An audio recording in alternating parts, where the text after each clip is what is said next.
زما نوم هارون خان باجوړی دی او زه د فاټا ارګنایزیشن جنرال سیکرټري یم.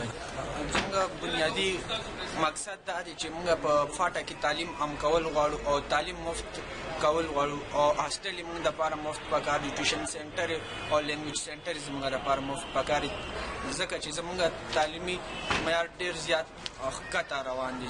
یو دا خبره ده چې زموږ قبایلي سیمې کې اپریشن ډېرې زیاتې کېږي او هغې د وجې دا کوم چې طالبان دي هغه خپل ځای نه پرېږدي او خپل سکولونه پرېږدي او بل سکول ته لاړ شي، نو هغې د وجې د هغې تعلیم ډېر زیات ګډوډ شي. جی زما نوم محمد عمر دی، بي سي پېښور یونیورسټي نه او ارګزۍ ایجنسي سره تعلق ساتم.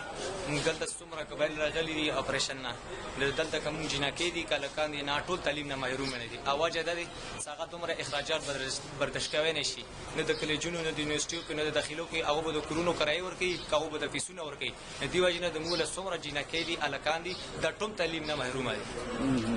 نو څه غوښتنه کوئ د حکومت؟ موږ حکومت ته دا غواړو چې موږ د قبایلو اواز به واورېدلی شي او موږ به انشاءالله ګورنر هاوس ته هم ځو، ګورنر سره به هم خبره کوو، پولیټیکل سره به هم کوو.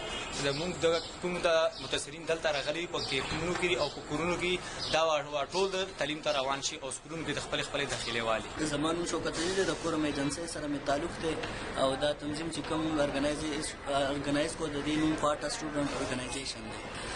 دا به موږ د تعلیم چې کوم مسایل دي د قبایلي طلباو دپاره چې کم جینکو طالب علمانو دپاره دي، د هلکانو ماشومانو دپاره دي، کم ماشومان چې سکولونو ته نه ځي د هغې دپاره موږ به مهم چلاو او چې کوم هم څومره تعلیم سره تړلې مسلې دي د هغې دپاره موږ باقاعده کار کوو.